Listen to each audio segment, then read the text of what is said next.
Hai semua, kenalin aku Christine dari XIPS 2. Hai semua, kenalin namaku Meryl dari XIPS 2. Hai guys, kenalin, aku Nadine dari XIPS 2. Hai guys, aku Jessie dari 10 IPS 1. Hai teman-teman, aku Ignacia dari kelas 10 IPS 2. Hai teman-teman, aku Laurencia dari kelas 10 IPS 2. Tema podcast kita kali ini, aku pahlawan lingkunganku. Kalian pasti udah penasaran kan? Yuk kita langsung dengerin podcastnya. Kali ini, kita bakalan bahas dari segi yang pertama, yaitu agama. Mampu menghargai keterbatasan dan kelebihan masing-masing pribadi itu penting loh. Untuk menghargai kelebihan dengan cara menggunakan dengan sebaik-baiknya dan selalu bersyukur. Selalu mencoba untuk mengembangkan kelebihan yang kita punya. Seperti Julie yang berusaha untuk mengembangkan niatnya untuk membuat lingkungan yang asri. Jadi, kita harus menghargai apa yang telah diberi Tuhan. Mendemonstrasikan dan terlibat dalam berbagai kegiatan pengenalan dan identifikasi diri. Kebiasaan baik Yesus yang sabar juga bisa kita lakukan dalam kehidupan sehari-hari karena dengan sabar kita bisa menjadi lebih dilancarkan kegiatan yang akan kita lakukan. Kayak di sila pertama, ketuhanan yang Maha Esa. Dari sila itu, kita bisa menerapkan kebiasaan baik seperti kesabaran. Kebiasaan baik lainnya yang kita bisa terapkan yaitu selalu berkomunikasi dengan orang lain. Karena komunikasi itu juga penting untuk melakukan sesuatu. Ya benar sih itu. Dari sila pertama, dengan mengimani adanya Tuhan Yang Maha Esa dan memiliki rasa toleransi. Sila kedua, menjaga keseimbangan dalam pelaksanaan hak dan kewajiban. Sila ketiga, mencintai tanah air dan mengesampingkan segala perbedaan. Sila keempat, mengutamakan musyawarah untuk kepentingan bersama yang diliputi semangat kekeluargaan. Dan yang terakhir adalah sila kelima, mewujudkan keadilan sosial, adil dan makmur untuk mengambil suatu keputusan. Contoh kasus pelanggaran kode etik yang diduga pernah dilakukan oleh pimpinan DPR. Setia Novanto yang waktu itu masih menjadi ketua DPR RI, berdasarkan fakta, dalam berita tersebut, beliau melakukan pelanggaran kode etik yang pertama ketika bertemu Donald Trump saat kampanye. Kedua, terlibat pembicaraan rahasia kasus Papa Minta Saham. Ketiga, merekayasa diri mengalami kecelakaan saat diburu KPK. Selain itu, bahasa Indonesia juga memiliki peranan dalam permasalahan di bidang ekonomi loh, yaitu sebagai alat dapat menjabarkan umum tentang sesuatu dalam memenuhi perekonomian kehidupan sehari-hari dan memecahkan suatu permasalahan berdasarkan pengamatan secara langsung.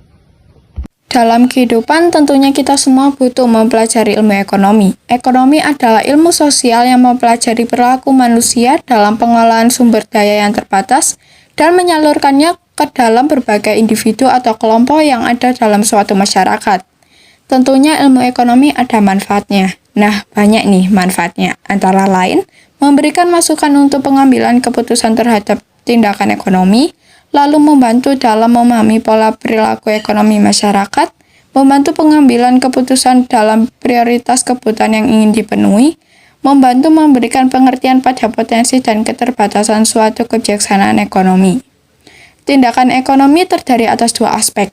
Ada tindakan ekonomi rasional, yaitu setiap usaha manusia yang dilandasi oleh pilihan yang paling menguntungkan dan kenyataannya demikian. Dan ada tindakan ekonomi irasional. Setiap usaha manusia yang dilandasi oleh pilihan yang paling menguntungkan namun kenyataannya tidak demikian.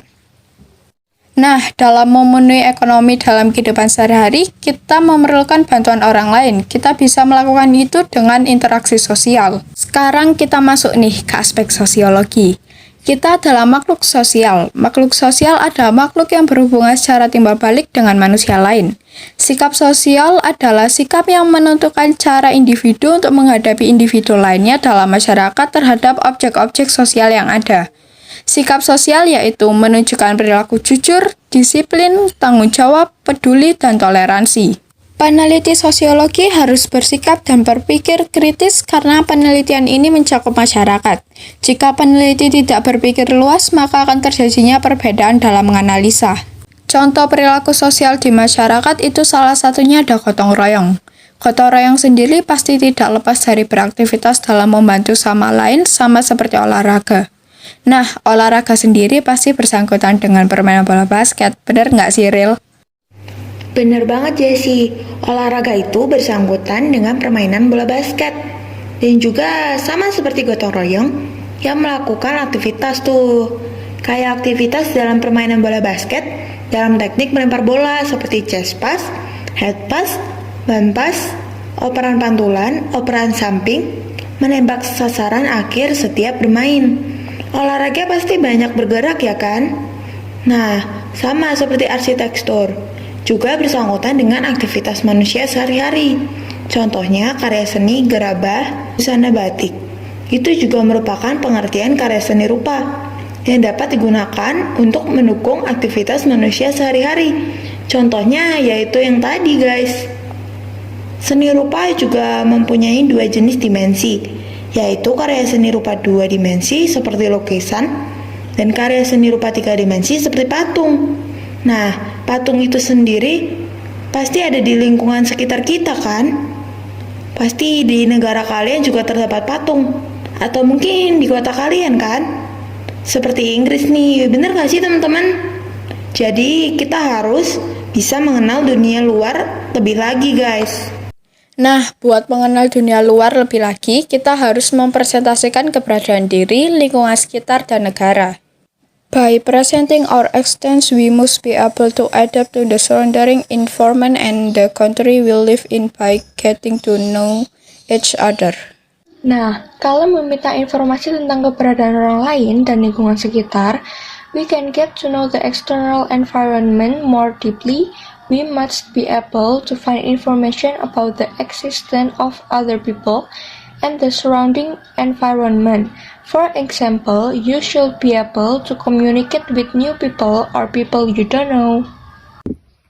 Ternyata, selain mencari informasi mengenai keberadaan orang lain di lingkungan sekitar maupun negara kita, juga dapat mencari maupun mendapatkan informasi di bidang kewirausahaan loh guys.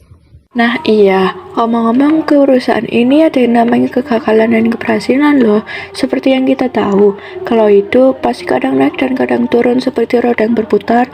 Dan seperti itulah juga jika kita turun dalam ke dunia kewirausahaan. Jika seseorang mempunyai mental dan kepribadian wirausahaan, dia tidak akan putus asa bila mengalami kegagalan. Dia akan berusaha bangkit lagi sampai berhasil memperoleh apa yang menjadi tujuan dan atau harapannya. Terus, kalian tahu nggak sih, sejarah dunia yang merupakan sejarah umat manusia di seluruh dunia, semua daerah di bumi diruntut dari era Paleolitikum. Berbeda dengan sejarah bumi, sejarah dunia terdiri dari kajian rekam arkeologi dan catatan tertulis dari zaman kuno hingga saat ini.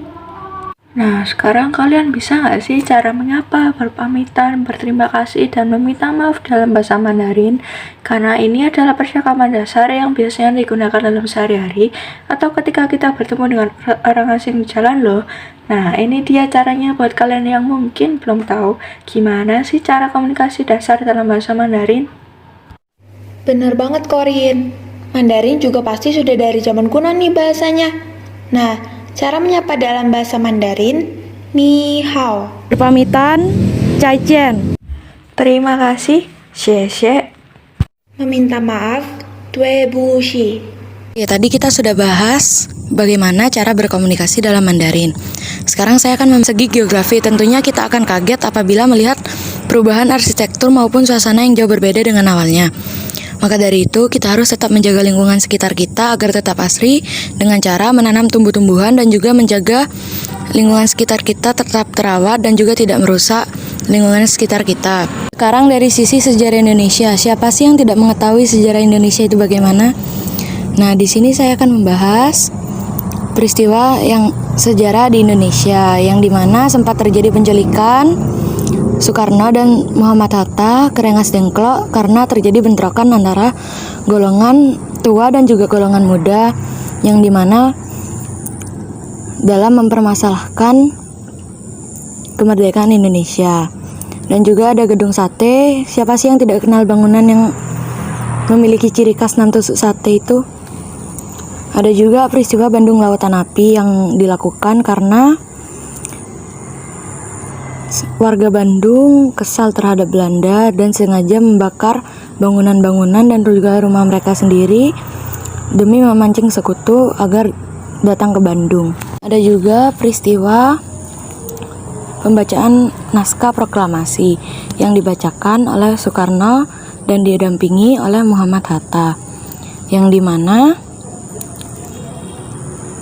dilakukan di rumah Soekarno di Jalan Pegangsaan Timur nomor 56, dan juga setelah pembacaan naskah proklamasi dilakukan pengibaran bendera merah putih yang dijahit oleh Ibu Fatmawati, yang juga dimana menandakan Indonesia telah merdeka.